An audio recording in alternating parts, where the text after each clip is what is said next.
Audio কথনে সবাইকে স্বাগত জানাচ্ছি। আমরা শুরু করেছিলাম সমরেশ মজুমদারের লেখা উপন্যাস দিন যায় রাত যায়। উপন্যাসটি আমি মোট ৬টি পর্বে ভাগ করে পড়েছি। প্রথম ৫টি পর্ব আমি আগেই পড়েছি এবং আপলোড করেছি।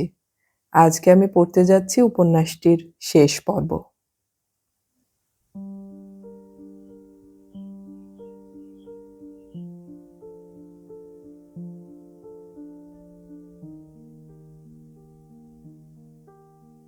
এখন তার কেবলই মনে হচ্ছিল এইসব মিথ্যে, বানানো। কেউ তাকে যন্ত্রণা দেবার জন্য গল্পটা করেছে। অরিত্রর মায়ের সঙ্গে দেখা হয়েছে তার। ডিভোর্স না হলে তিনি কখনোই বিয়েতে অনুমতি দিতেন না। সে আকাশবাণীর দিকে হাঁটতে লাগলো। কথাটা মিথ্যে তা অরিত্রর মুখে না শুনলে সে বিশ্বাস করতে পারবে না।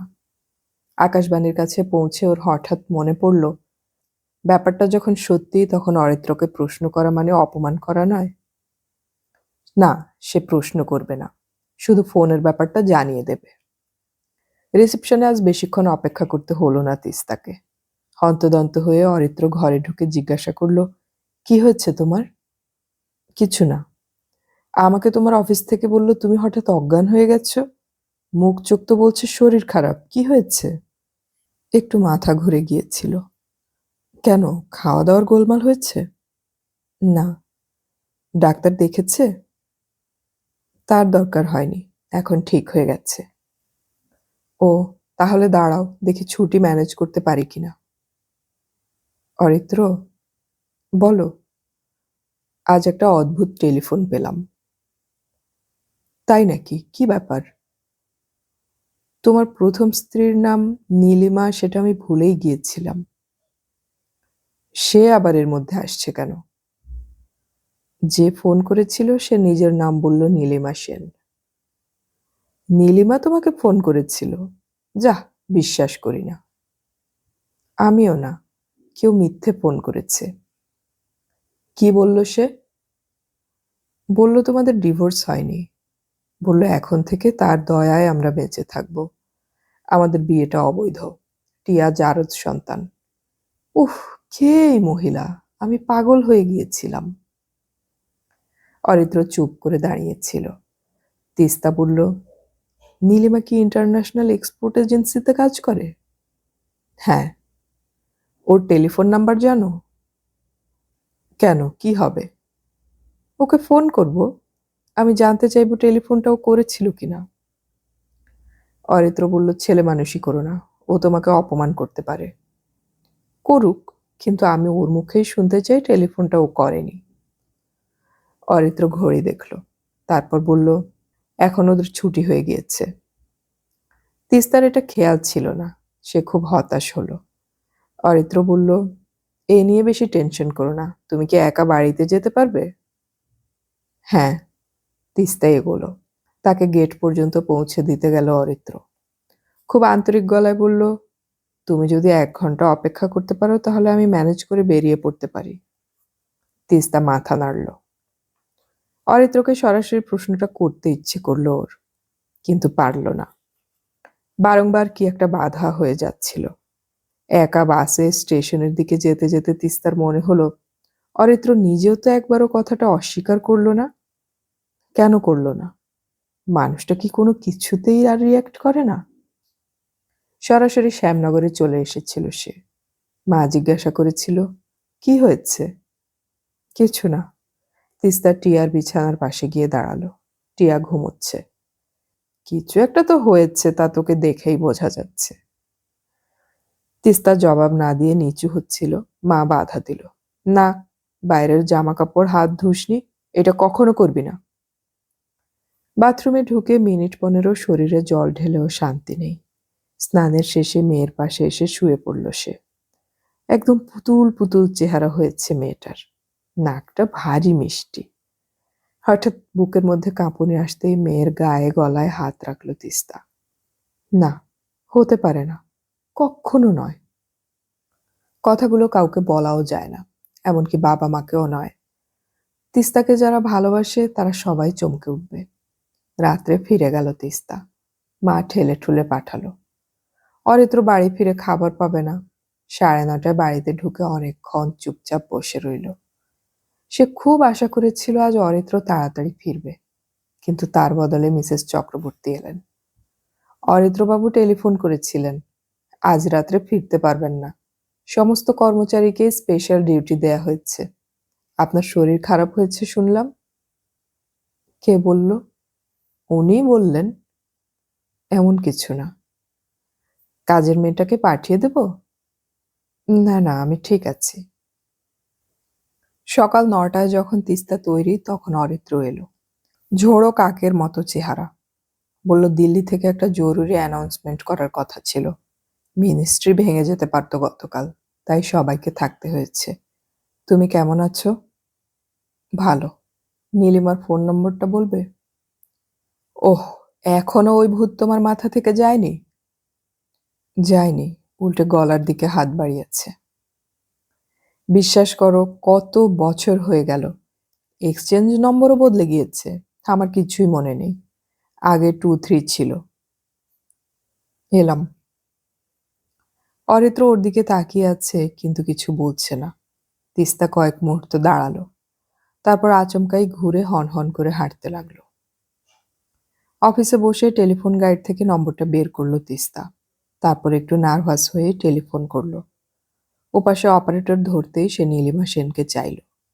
মেয়েটি বলল, উনি আজ দেরিতে আসবেন, লাঞ্চের পর করুন। অস্বস্তি আরও বাড়ল। তিস্তার আর তর সইছিল না। সে তার কাজও ঠিক মতো করতে পারছিল না। লাঞ্চ হতেই টেলিফোনের কাছে চলে গেল সে। আবার অপারেটর লাইনটা দিল। হাত কাঁপছিল তিস্তার। সে কি নিজের পরিচয় দেবে?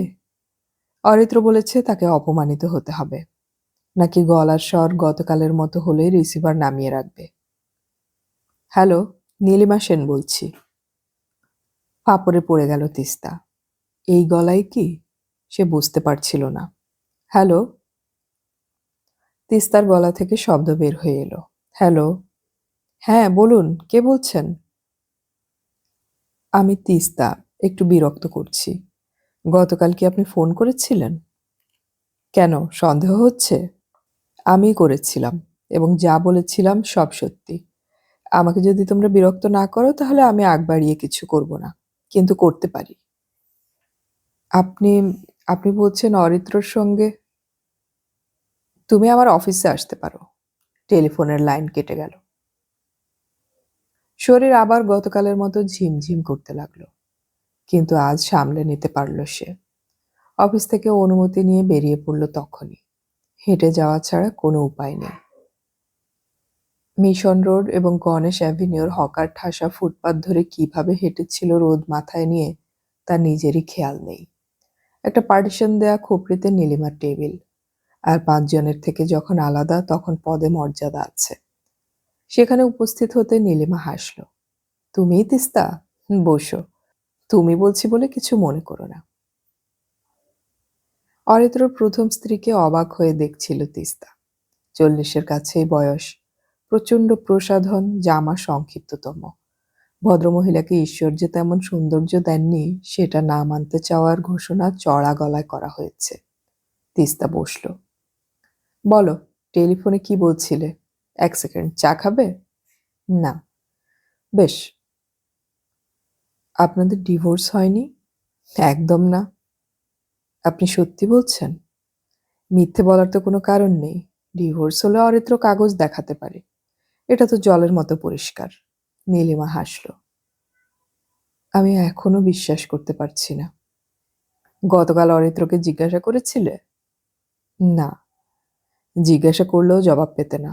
যে জবাব দিতে ওর অসুবিধে হতো সেটাও দিত না, মুখ বুজে থাকতো। অন্তত আমার সময় তাই দেখেছি। তিস্তা ভদ্রমহিলাকে দেখল। মানুষের কোনো স্বভাব আদৌ বদলায় না, এই কথাটা বলার প্রয়োজন মনে করল না। অরিত্র যে আবার বিয়ে করতে যাচ্ছে তা আপনি জানতেন? জেনেছিলাম। আশ্চর্য, জেনেও আপনি চুপ করেছিলেন। কি করতাম? যে লোক দুপুরবেলা চুপি চুপি চোরের মতো সুটকেস গুছিয়ে বাড়ি থেকে বেরিয়ে যায় তাকে আমি কি বলতাম? দোহাই, অমন কাজ করো না। আপনার বিরুদ্ধে ওর কোনো মামলা শুরু হয়নি? না। সেটা করতে গেলে যে উৎসাহ থাকা দরকার তাও ওর ছিল না। বরাবর অন্যের ওপর নির্ভর করেই ও চলেছে। যখন ওর চাকরি ছিল না তখন আমিই ওকে চালিয়েছি। আমাকে ওর পছন্দ হতো না, সেটা ওর প্রবলেম। আপনাদের নাকি কোনো মিল হয়নি? না, সেই কারণে আমি ওর সন্তানের মা হতে চাইনি। আমাদের বিয়ে হয়েছে তো অনেক দিন। এতটা সময় আপনি চুপ করে ছিলেন কেন? আগে আমি থানায় ডায়েরি করলে অরিত্রকে ধরে নিয়ে যেত। কেস হতো, জেল হতো। তুমি নতুন করে জীবন শুরু করতে পারতে না। এখন তোমাদের সন্তানের জন্য সেসব সম্ভব নয়। এটাই আমার জয়। আপনি কি চাইছেন? আনন্দ। মানে? প্রতি মুহূর্তে মনে হচ্ছে আমার উপর যে অন্যায় হয়েছিল এখন তার প্রতিশোধ নিতে পারি। নিচ্ছি না, দয়া করে। এটাই আনন্দ। আমি আমি আপনার কোনো কথাই বিশ্বাস করতে পারছি না। ঠিক আছে, হরিত্রর মায়ের কাছে তুমি তো একবার গিয়েছিলে। হ্যাঁ। তিনি তোমাকে বরণ করে ঘরে তোলেননি কেন? পারিবারিক প্রবলেমের কথা বলেছিলেন। না, কারণ অরিত্র ছেড়ে চলে গেলেও আমি এখন পর্যন্ত ওই বাড়িতেই আছি। ওর দেখাশোনা আমিই করছি। ছেলেকে তিনি যতই স্নেহ করুন না, কিন্তু যত্ন আমার কাছেই পাচ্ছেন। হে অবস্থায় তোমাকে ওই বাড়িতে যেতে বলেন কি করে? কি বলছেন আপনি? উনি সব জানতেন?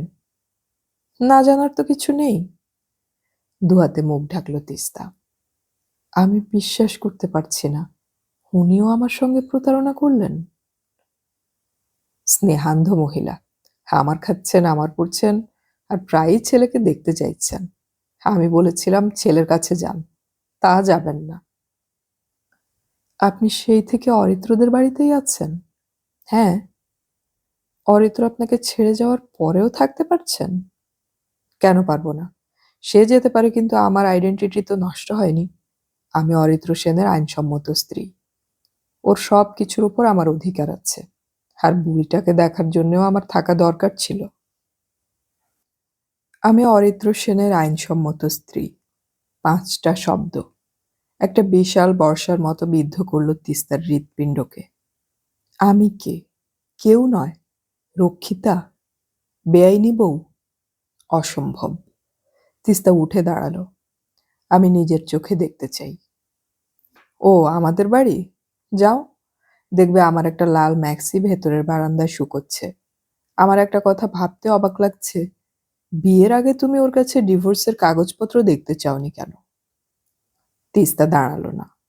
প্রশ্নটার জবাব দেওয়ার প্রয়োজন বোধ করল না। নিচে নেমেই সে ট্যাক্সি নিল। শেষ সত্যিটা নিজের চোখে দেখতে চায় আজ। কেন দেখতে চায়নি সেদিন কাগজপত্র? অরিত্রও চায়নি তার কাছে সুমিতের সঙ্গে বিচ্ছেদের প্রমাণপত্র দেখতে। কে চায়?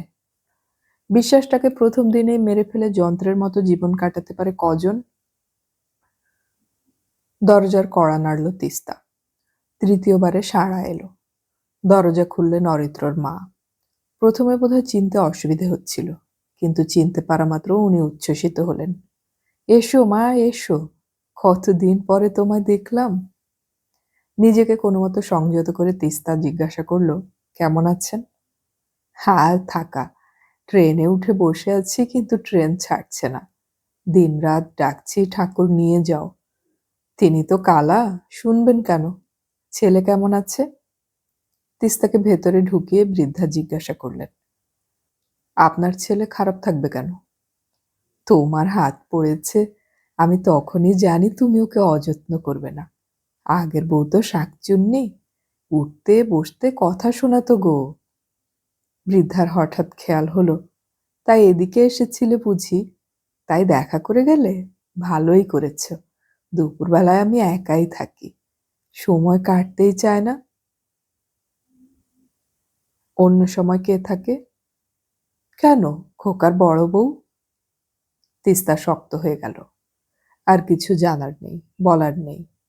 বৃদ্ধা বললেন, সে তো এ বাড়ি থেকে কোথাও যায়নি। সংসার তো তার টাকায় চলছে। মুখ করে খুব, শাকচুন্নিও বলি। আর যাই বলি, খরচাপাতি তো সেই করে। তা তোমার মনে নেই, খোকা তোমাকে এখানে এনেছিল এক দুপুরে? আমি বলে দিয়েছিলাম তোমাদের এ বাড়িতে থাকা চলবে না। মনে নেই? বলেছিলেন, কিন্তু অজুহাতটা ছিল আপনারা কনজারভেটিভ, তাই। আর কিভাবে বলবো বাপু? সতীন নিয়ে ঘর করবে কেন বলা কি ঠিক? আপনি জানতেন আমরা বিয়ে করব? জানতাম তো। খোকা আমাকে বলে গিয়েছিল। আমি বলেছিলাম যাতে তুই সুখ পাস তাই কর। এই বউ তোকে সুখ দেবে না তা বুঝে গিয়েছি। আপনি জানতেন না আপনার খোকা ডিভোর্স করেনি? ও মা, তা করবে কেন? ডিভোর্স মানে তো ছাড়াছাড়ি আইন থেকে করিয়ে দেবে। তাহলে বড় বউ এখানে থাকবে কি করে? ডিভোর্স না করে আমাকে বিয়ে করছে তাও জানতেন? হ্যাঁ, আমি তোমার কথা ঠিক বুঝতে পারছি না বাপু। আপনি সত্যি বুঝতে পারছেন না? না, পুরুষ মানুষ যদি দুটো বিয়ে করে তাহলে অন্যায় কি? বৃদ্ধা মাথা নাড়লেন। আমার ঠাকুরদার দুটো বিয়ে ছিল। আমার বাবাও 2 বিয়ে করেছিলেন। আপনি জানেন না হিন্দু বিবাহ বিল পাশ হবার পর স্ত্রীর সঙ্গে বিচ্ছেদ আইনসম্মতভাবে না করে দ্বিতীয়বার বিয়ে করা যায় না? তাই নাকি? ও মা! না, না, ভুল বলছো। ওই যে সিনেমার নায়ক কি যেন ধর্মেন্দ্র, সে তো বউ বাচ্চা থাকা সত্ত্বেও হেমা মালিনীকে বিয়ে করেছে। এই বিয়ে তো সবাই মানছে। ছেলেপুলেও তো হয়েছে বলে শুনেছি। কি যে বলো! আসলে তোমাদের মধ্যে ভাব থাকলেই হলো। পাড়ার কে কি বলছে বয়েই গেল। এসব কথা আবার বড় বৌমার সামনে বলা যাবে না। চা খাবে? নোনা চন্দন পুকুরে আজকাল সন্ধ্যে থেকে ঝুপ করে রাত নেমে যায়। কোথাও কোথাও নিত্য মাইক বাজে আর তার সুর কানের পর্দায় ক্রমাগত আঘাত করে যায়। অন্ধকার ঘরে চুপচাপ বিছানায় চিত হয়ে পড়ে থাকা তিস্তা আবিষ্কার করলো সেই মাইকগুলো স্তব্ধ হয়ে গেছে। ঘুম নেই, দুটো চোখ আজ একদম খটখটে শুকনো। নিঃশ্বাসের কষ্ট ছাড়া অন্য কোনো অনুভূতি নেই। একটা দিন না একটা জীবন কি অদ্ভুতভাবে কেটে গেল। এখন শুধু অরিত্রর ফেরার জন্য অপেক্ষা করা। রাত বাড়ছে। অন্ধকারে ঘড়ির কাঁটা দেখল সে। 12টা 10। খুটখাট শব্দ এলো কানে। তালা খোলা হচ্ছে। এটা কোনো চোরও করতে পারে। করুক। তিস্তা একটুও নড়ল না। আলো জ্বলল বসার ঘরে। এ ঘরে পায়ের শব্দ। একটু থমকালো। তারপর নীল আলোটা জ্বলে উঠল। তিস্তা মুখ ফেরালো। অরিত্র অবাক হলো। তাকে খুব বিধ্বস্ত দেখাচ্ছিল। ঘুমাওনি? তোমার সঙ্গে কথা বলবো অরিত্র। হ্যাঁ, বলো। অরিত্র এক পায়ে এগোতে গিয়েই থমকে দাঁড়ালো। তুমি নীলিমাকে ডিভোর্স করেছিলে? নিঃশ্বাস ফেলল অরিত্র। তারপর হেরে যাওয়া গলায় বলল, পারিনি। পারিনি? চিৎকার করে উঠল তিস্তা। তুমি আমাকে মিথ্যে বলেছিলে? অরিত্র চুপ করে দাঁড়িয়েছিল। উত্তেজিত তিস্তা ছুটে গিয়ে ওর জামা আঁকড়ে ধরল। চুপ করে থাকলে আমি ছাড়বো না। তুমি আজ আমায় কোথায় এনে দাঁড় করিয়েছ? বলো কেন মিথ্যে বলেছিলে? চিট! অরিত্র নিজেকে ছাড়ানোর চেষ্টা করল না। তিস্তা আরো ক্ষেপে গেল। বোবার মতো দাঁড়িয়ে থেকো না। এটা তোমার পুরনো কায়দা। এই কায়দা আমি আর মানব না। বলো, কেন আমাকে চিট করেছ? আমি তোমাকে ঠকাতে চাইনি। গায়ের সমস্ত জোর একসঙ্গে করে ঠেলে দিল তিস্তা অরিত্রকে। ছিটকে পড়ে যেতে যেতে কোনো রকমে নিজেকে সামলাতে পারল অরিত্র। কিন্তু আলমারির কোনায় কোনোই ঠুকে যাওয়ায় সে খুব ব্যথা পেল। অন্য হাতে জায়গাটাকে আঁকড়ে রেখে অরিত্র সোজা হলো। তোমার সঙ্গে আলাপের সময় আমি জানতাম নীলিমা ডিভোর্স মামলায় কন্টেস্ট করবে না। শেষ পর্যন্ত ও সেটা করলো। কাগজপত্র দেখতে চাইলে দেখাতে পারি। ও বলেছিল ডিভোর্স দেবে না বটে, কিন্তু আমি যেখানে ইচ্ছে গিয়ে থাকতে পারি। ও আমাদের বাড়িতেই থাকবে। যাকে খুশি তাকে বিয়ে করতে পারি, ও কোনো আপত্তি করবে না। সেই সময় তুমি বিয়ের কথা বলছিলে। আমি অনেক ভেবেছি। সত্যি কথা বললে তুমি কখনোই আমায় বিয়ে করতে না। নীলিমার সঙ্গে আমার শারীরিক বা মানসিক কোনো সম্পর্ক ছিল না। আমার দ্বিতীয় বিবাহতে ওর কোনো আপত্তিও নেই। তাই আমি তোমাকে হারাতে চাইলাম না। আমি ওই ছোট্ট মিথ্যে কথাটা বলেছিলাম। ছোট্ট মিথ্যে? বাহ! 1 চামচ সায়ানাইড? তুমি একটু বেশি উত্তেজিত হচ্ছ। মানে? What do you mean? বিস্ময়ে ছিটকে বের হলো তিস্তার গলায়। নীলিমার সঙ্গে আমার আইনসম্মতভাবে ডিভোর্স হয়নি এ কথা ঠিক, কিন্তু ডিভোর্সের বাকি কি আছে? আমাদের মনের কোনো সংযোগ নেই। আমরা কেউ পরস্পরের জন্য ভাবি না। যেহেতু সে ওই বাড়িতে আছে, তাই আমি মায়ের সঙ্গে সেখানে গিয়ে দেখা করি না। মায়ের সঙ্গে দেখা হয় অন্য আত্মীয়ের বাড়িতে। তিনি কখনোই ওই বাড়ি ছেড়ে আসবেন না। তোমার কাছে এগুলোর কোনো মূল্য নেই? ছিল। ছিল? এখন নেই? না। তুমি নিজে থেকে স্বীকার করতে, বলতে মিথ্যে বলেছ, কষ্ট হলেও আমার ভালো লাগতো। এখন তোমার নীলিমা আমাকে খাঁচায় পুরে লোহার শিক দিয়ে খোঁচাচ্ছে। এই সময় তুমি স্বীকার করলে আমার কি এসে যায়? নীলিমা তোমাকে শাসিয়েছে? কেন? কি করবে? বউকে ধরে মারবে? ও আমায় কথা দিয়েছিল এরকম করবে না। কথা দিয়েছিল? নীলিমা তোমার সব খবর রাখে। তোমার মাতৃদেবী একবার ওর দিকে, একবার। আমি কিছুতেই বুঝতে পারছি না তোমার মা কি করে বিয়ের আগে এত বড় সত্যিটা আমার কাছে চেপে গেলেন। কি লাভ হলো তার? ছি! হঠাৎই কান্নাটা এলো। চেষ্টা করতে লাগলো তিস্তা সেটাকে লুকিয়ে রাখতে। না, সে কাঁদবে না, কিছুতেই না। Take it easy Teesta. আমি তো বদলাইনি। আমাদের সম্পর্ক তো মিথ্যে নয়। ভুলে যাও টেলিফোনটার কথা। তুমি যদি চাও তাহলে আমি নীলিমার কাছে গিয়ে বলতে পারি ও যেন প্রতিশ্রুতি মনে রাখে। না, নেভার। কারো করুণাকে আমি ঘেন্না করি। উপর হয়ে শুয়ে পড়ল তিস্তা। বুকের ভেতর লক্ষ চিতা শব্দ করে পড়ে যাচ্ছে। পৃথিবীর কোথাও বিশ্বাসের জমি নেই। একা ভাবতে ভাবতে ক্রমশ পাগলের মতো মনে হচ্ছে নিজেকে। দাঁড়াতে গেলেই মাথা ঘুরে যাচ্ছিল। নিঃশ্বাস ভারী, যেন একটা লোহার বল গলার নিচে ঝুলছে। সকালে বাথরুম থেকে ঘুরে এসে তিস্তা আবার বিছানায় পড়েছিল। তার মাথা যেন কাজ করছিল না। আজ অরিত্র তাড়াতাড়ি উঠেছে। হয়তো ঘুমায়নি রাত্রে, কিন্তু সকাল হতেই সে কোনো রকমে চা তৈরি করে তিস্তার জন্য 1 কাপ এনেছে। তিস্তা তাকিয়ে দেখেছে, কিন্তু স্পর্শ করেনি। আজ অফিসে যাওয়ার প্রশ্নই নেই। দুটো মানুষ দুঘরে চুপচাপ বসেছিল। এই সময় তিস্তার বাবা হঠাৎ এলেন। আজকাল বয়সের কারণে খুব কম বের হন ভদ্রলোক। নাতনির জন্য যা কিছু ছোটাছুটি। অরিত্র দরজা খুলে দিয়েছিল। ভদ্রলোক স্বাভাবিক গলায় জিজ্ঞাসা করেছিলেন, কি হে, তোমাদের খবরাখবর কি? অরিত্র জবাব দেয়নি, মাথা নিচু করেছিল। সেটা লক্ষ্য না করে ভদ্রলোক ভেতরের ঘরের দরজায় পৌঁছে মেয়েকে দেখতে পেলেন। হে কি রে, তৈরি হসনি? বেরোবি না? তিস্তা অপলক তাকিয়ে রইল। তিস্তার বাবা এগিয়ে এলেন। কি হয়েছে, শরীর খারাপ নাকি? তিস্তা খুব নিচু গলায় বলল, বাবা। হ্যাঁ, দেখি দেখি জ্বর এসেছে কিনা। কপালে হাত রাখলেন তিনি।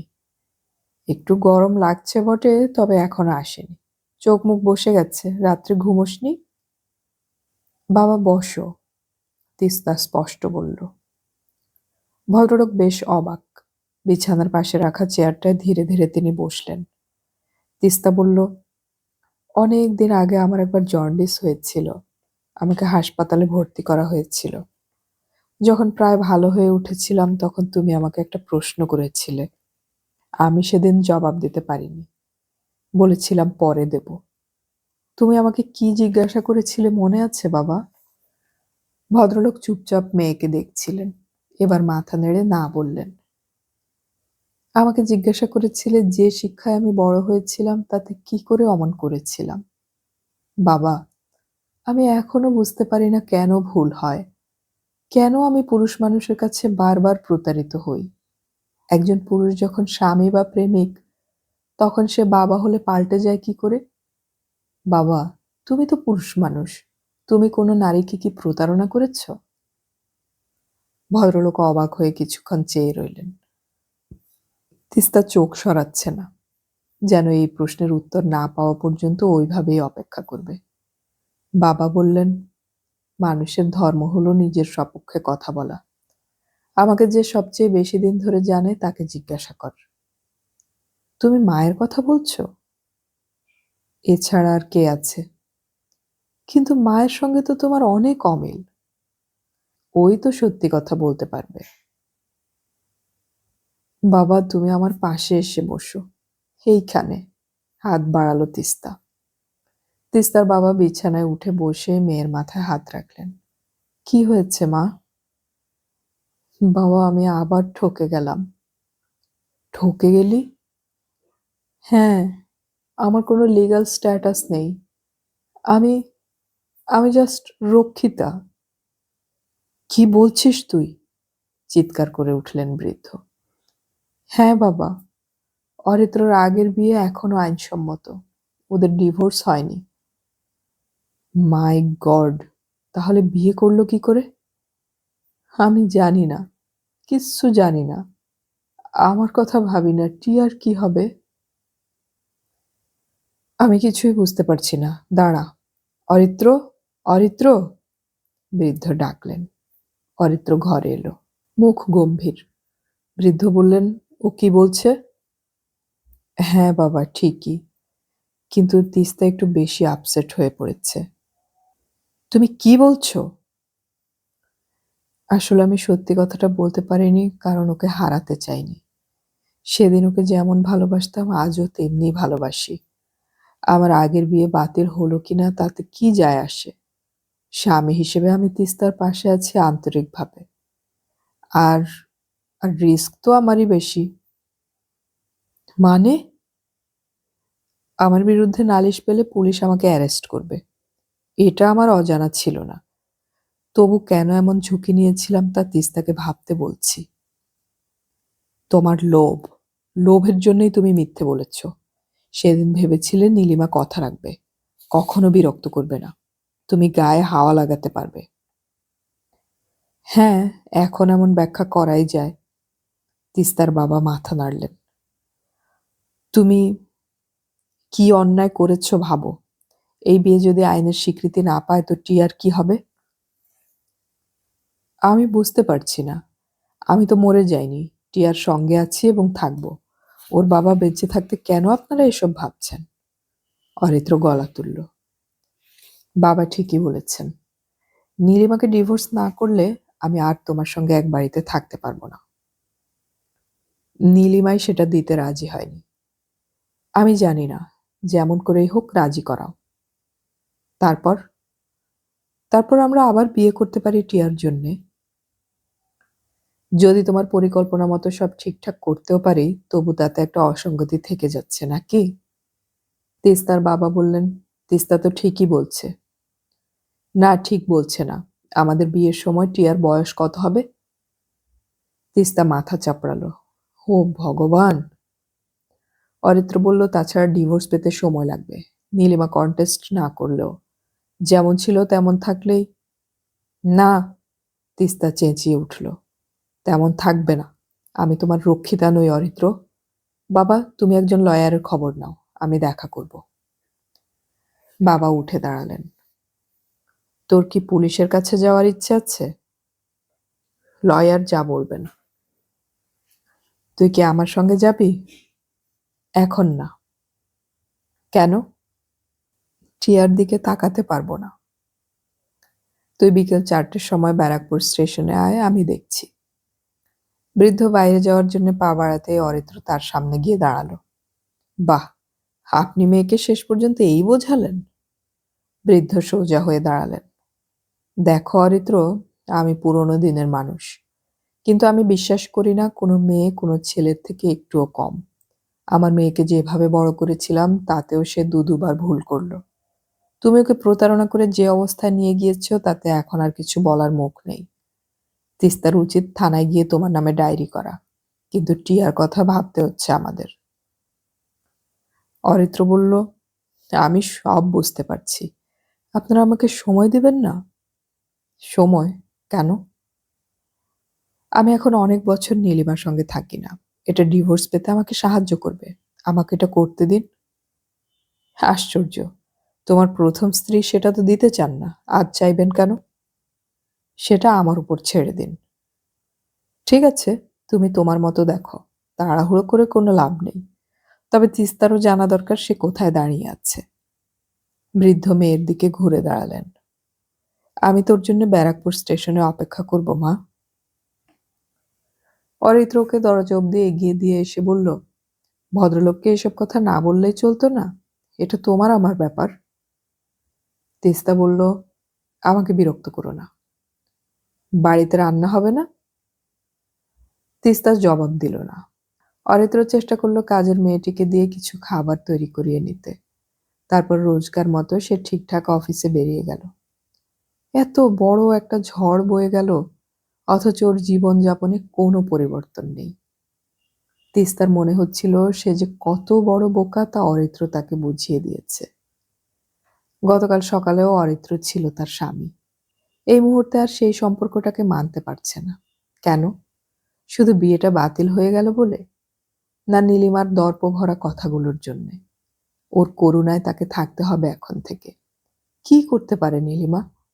5 জনকে বিজ্ঞাপন দিয়ে বলবে তাদের বিয়ে অবৈধ?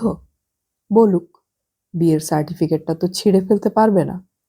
ওই মুহূর্তে যেটা সত্যিভাবে গ্রহণ করেছিল সেটা তো সারা জীবনের সত্যি। ব্যারাকপুর স্টেশনের প্ল্যাটফর্মে দাঁড়িয়ে বাবা জিজ্ঞাসা করেছিলেন, তুই যেতে পারবি তো? শরীর কেমন লাগছে? ঠিক আছি, গম্ভীর গলায় জবাব দিয়েছিল সে।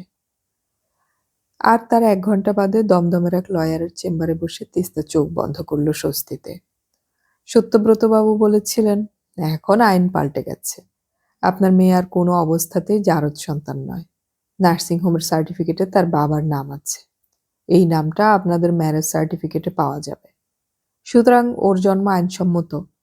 যদি বিয়েটা নাও হতো তবু পিতৃত্ব প্রমাণ করতে পারলে আজকাল যে কোনো সন্তান লিগ্যাল রাইট পেতে বাধ্য। মিসেস সেন, আপনার মেয়ে অবৈধ সন্তান নয়। তিস্তার বাবা বললেন, অনেক উপকার করলেন কথাটা বলে। কিন্তু আমার মেয়ের কি হবে?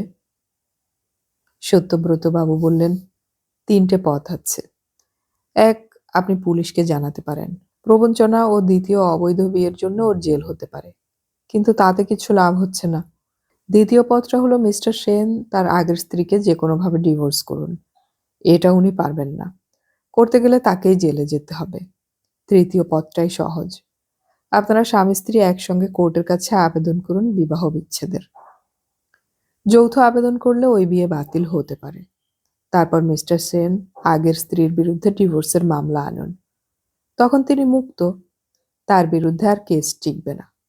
ইতিমধ্যে অনেক বছর আলাদাও থেকেছেন। ডিভোর্স পেলে তিনি আবার আপনাকে বিয়ে করতেও পারেন।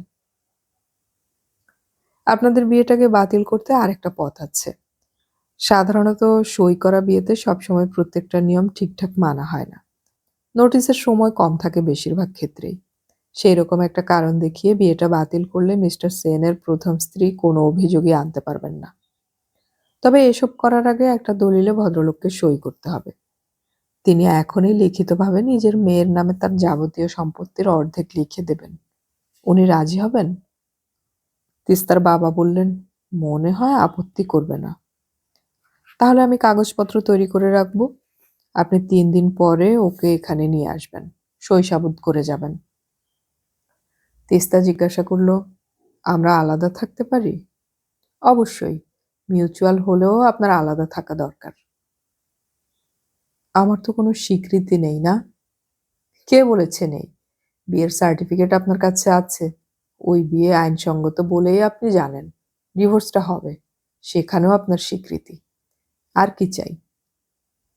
ফিরে আসার সময় তিস্তার বাবা বললেন, তাহলে শ্যামনগরে চল। আজ নয়। কেন? আজ ওর সঙ্গে কথা বলবো। বৃদ্ধ আর কথা বাড়াননি। শুধু অপমান বোধ ছাড়া আর কোনো অনুভূতি নেই। বুকের ভেতরে ভার হয়ে আছে সেই অনুভূতি। নিজেকে নষ্ট করতে, ছিবড়ে করে দিতে যে ইচ্ছেটা প্রবল হচ্ছিল সেটাও যেন নিস্তেজ। রাত গভীর হলে অরিত্র ফিরল। ঘরে ঢুকে সে জিজ্ঞাসা করল, কি হলো?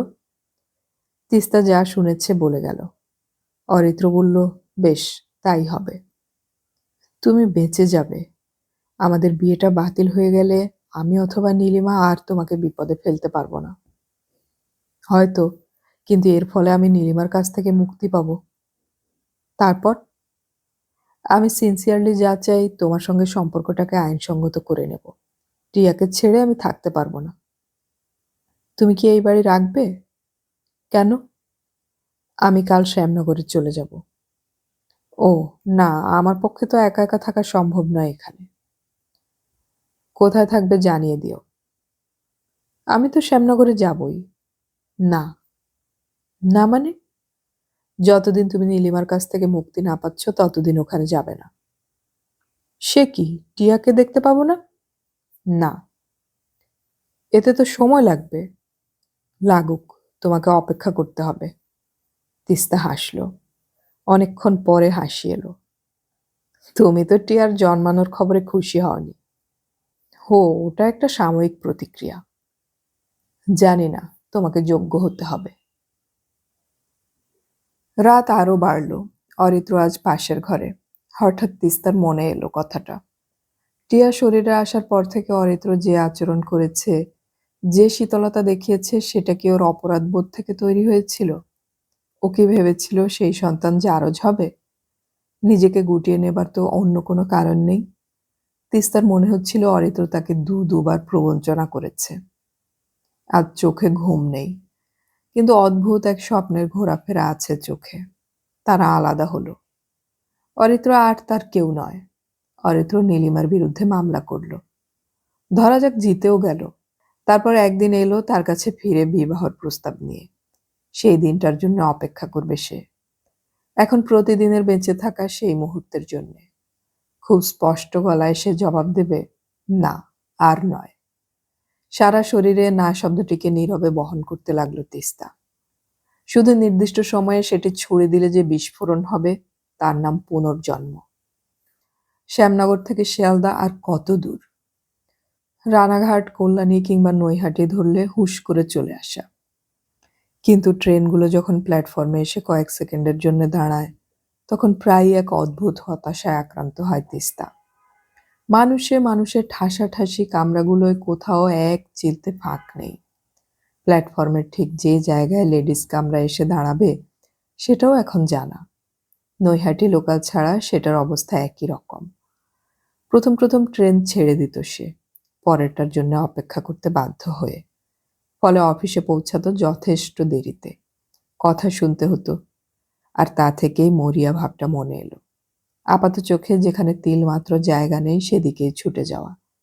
কোনো মতন হাতল আঁকড়ে ধরলে জমাট ভিড় তাকে গিলে নেবেই। শারীরিক সংঘর্ষের জন্য যে সংকোচ এতদিন ছিল, প্রয়োজনের চাপে তা এই মুহূর্তে উধাও। যাতায়াত ঠিক সময়ে করতে হলে তোমাকে লড়াই করে যেতে হবে। আর সেই ঠাস মানুষের দঙ্গলে দাঁড়িয়ে এক ফোঁটা বাতাসের জন্য সবাই যখন আকুলি বিকুলি করে, তখন তিস্তার মনে হয় ঈশ্বর মানুষের সহ্য শক্তির কাছে নিজেই পরাজিত হয়েছেন। শিয়ালদায় নেমে ঊর্ধ্বশ্বাসে ছুটে যাওয়া মানুষের মধ্যে যেন সাঁতরাতে তিস্তাকে সার্কুলার রোডে পৌঁছে ট্রাম কিংবা বাসের প্রতীক্ষায় থাকতে হয়, যেটা তাকে অফিসে পৌঁছে দেবে। গলদঘর্ম হয়ে যখন অফিসের চেয়ারটায় সে বসতে পারে, তখন নিজেকে ছিবড়ে মনে হয়। শরীর এমন কাহিল যে মনের কোনো কষ্টই আর তীব্র হয় না। মাঝে মাঝেই মনে হয় যে সমস্ত শ্রমজীবী মানুষ পেটের খিদে মেটাতে দিনরাত পরিশ্রম করতে বাধ্য হয়, তাদের মানসিক যন্ত্রণা অনেক কম। হয়তো দেখা যাবে তারা হৃদরোগে আক্রান্ত কদাচিৎই হয়। প্রাথমিক ঝিমুনি কাটিয়ে কাজে ডুবে যেতে হয় তিস্তাকে। প্রতি মুহূর্তে মানুষ আসছে তাদের কাছে। এসব মানুষেরা কদিনের জন্য কলকাতা থেকে পালাতে চায়। বকখালি, পারমাদান থেকে হলং, দার্জিলিং। একটু জায়গা করে দিলেই যেন মুক্তির আনন্দ। প্রতিদিন এমন বেড়াতে উন্মুখ মানুষগুলোর দিকে তাকিয়ে মাঝে মাঝে তারও মনে হয় কোথাও গেলেই হতো। আর এমনটা মনে এলেই কষ্ট। তার পক্ষে আর কোথাও যাওয়া সম্ভব নয়। গত হেমন্তে বাবা পক্ষাঘাতে আক্রান্ত হয়েছে। অনেক চেষ্টায় তাকে এখন ঘরের মধ্যে লাঠি হাতে হাঁটানো সম্ভব হয়েছে। টিয়া এবার 3-এ পড়বে। ওর জন্য স্কুলের ব্যবস্থা করে রেখেছে মা। আর এদের সঙ্গে জড়িয়ে তাকে বেঁচে থাকতেই হবে। যতই মনে হোক এভাবে উদ্দেশ্যহীন বেঁচে কি লাভ, তবু এ থেকে পরিত্রাণও নেই। উদ্দেশ্যহীন শব্দটিতে প্রবল আপত্তি আছে মায়ের। টিয়াকে পৃথিবীতে নিয়ে আসার পর তিস্তার যে দায়িত্ব বেড়েছে, তাতে জীবন উদ্দেশ্যহীন বলা আর ঠিক নয়। টিয়াকে মানুষ করাটাই এখন অন্যতম উদ্দেশ্য হতে পারে। কেন? মাঝে মাঝে প্রশ্নটা মনে চলে আসে তিস্তার। কেন টিয়াকে মানুষ করার দায়িত্ব শুধু তাকেই বহন করতে হবে? পৃথিবীর আদিকাল থেকে পুরুষেরা এই দায়িত্ব নারীদের উপর ছেড়ে দিয়ে যেন ধন্য করেছে। মা এবং সন্তান নামক সম্পর্কটিকে আরো সেন্টিমেন্টাল করে সেই দায়িত্ববোধকে গভীরতর হতে সাহায্য করেছে। এসবই পুরুষেরা করেছে দায়িত্ব থেকে অব্যাহতি পাওয়ার জন্য। টিয়ার দিকে তাকালে মাঝে মাঝে একটা অস্বস্তি হয় তার। বড় হয়ে এই মেয়েও তার সঙ্গে ওর বাবার মতো মিথ্যাচার করবে না তো? হামাগুড়ি টলটলে পায়ে হাঁটার পর্বগুলো পেরিয়ে এসেছে টিয়া। তার দিদিমা তাকে বুঝিয়েছে বাবা অনেক দূরের দেশে গিয়েছে। ওইটুকুনি মেয়ে বাবার ছবি দেখে আজকাল গাল ফোলায়। অভিমান মেয়েরা জন্মমাত্রই আয়ত্ত করে ফেলে বোধহয়। অরিত্র এই সময় বেশ কয়েকবার টেলিফোন করেছে তিস্তাকে। টিয়ার খবর জানতে চেয়েছে। তিস্তা একেবারে নিষ্পৃহ গলায় যতটুকু বলার ততটুকু বলেছে। অরিত্র শ্যামনগরে যেতে চাইলে সে স্পষ্ট নিষেধ করেছে। মেয়েকে দেখার জন্য অরিত্র যতই ছটফট করুক, তিস্তা এখন অনুমতি দিতে পারে না। তিস্তার বাবার শরীরের অবস্থার জন্য দায়ী যে তাকে ওই বাড়িতে সে ঢুকতে দেবে কেমন করে। তাছাড়া যতক্ষণ অরিত্র নীলিমার কাছ থেকে ডিভোর্স না পাচ্ছে, ততক্ষণ টিয়ার সঙ্গে দেখা করার কোনো অধিকারই সে পাবে না। এসব চাপ নিয়ে বেঁচে থাকা। অরিত্র এখন কোথায় থাকে সে খবরও তার জানা নেই। নীলিমা তাকে ডিভোর্স দিতে সম্মত হয়েছে এমন একটা কথা একবার ফোনে বলেছিল। খবরটা সত্যি কিনা তাও জানা নেই। আজকাল কোনো কিছুকেই সহজভাবে মেনে নিতে অস্বস্তি হয়। অরিত্র বলেছিল নীলিমা ডিভোর্স দিতে পারে যদি সে একটা বড় অঙ্কের টাকা ক্ষতিপূরণ হিসেবে দেয়। টাকাটা জোগাড় করতে হিমশিম খেয়ে যাচ্ছে অরিত্র, কিন্তু যে করেই হোক জোগাড় সে করবেই। কতদিনে করবে, কিভাবে করবে তা জানতে চায়নি তিস্তা। হয়তো এ জীবনে নয়, হয়তো এই মুক্তিপ্রাপ্ত জীবন অরিত্র নষ্ট করবে না। এখন তো আর জেলে যাওয়ার ভয় নেই। মুক্ত তো তিস্তাও, সমস্ত বন্ধন থেকে মুক্ত। 18 বছরের যে প্রেমের আবেগ তাকে দিশেহারা করেছিল, জীবন তার অন্য চেহারা দিল। এখন পেছন দিকে তাকালে শুধুই হতাশা, নিঃশ্বাস ভারী হয়ে আসা। জীবনের শুরুতে যেসব স্বপ্ন চোখে থাকে, যে পদ্ধতিতে নিজেকে গড়ে তোলার সময় ভবিষ্যতের ছবি চোখে আঁকা হয়, তার সঙ্গে যাপিত হওয়া জীবনের কোনো মিল নেই। তবুও এক একদিন হঠাৎ ঘুম ভাঙা ভোরে ছাদে উঠে পাতলা হয়ে আসা অন্ধকারে গঙ্গার দিকে তাকিয়ে তিস্তার ভালো লাগা বোধটা ফিরে আসে। হঠাৎ মাঝরাত্রির টিভিতে পথের পাঁচালী দেখতে দেখতে মনে সুর জেগে ওঠে। ঘুমন্ত টিয়ার গায়ের গন্ধে নিজের শৈশব চমৎকার ফিরে আসে তার কাছে। তখনই মনে হয় আগামীকালের জন্য বেঁচে থাকতেই হবে। নিজেকে খুব ভালোবাসতে ইচ্ছে করে তখন।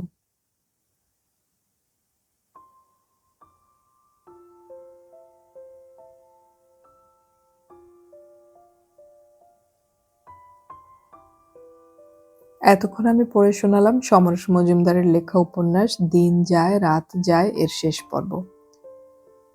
অডিও কথনে আমাদের গল্প পাঠ ভালো লাগলে চ্যানেলটি সাবস্ক্রাইব করে রাখুন এবং বন্ধুদেরকে শেয়ার করুন। আমাদের গল্প পাঠ আপনাদের কেমন লাগছে তা কমেন্টে অবশ্যই জানাবেন। আপনাদের কোনো গল্প পাঠের অনুরোধ থাকলে সেটাও কমেন্টে জানাতে পারেন। হুমায়ূন আহমেদের কোনো উপন্যাস শুরু করব কিনা সেই বিষয়ে আপনাদের পরামর্শ চাইছি। গল্প পড়ি, গল্প শুনি, বাংলা গল্প ছড়িয়ে পড়ুক সবখানে।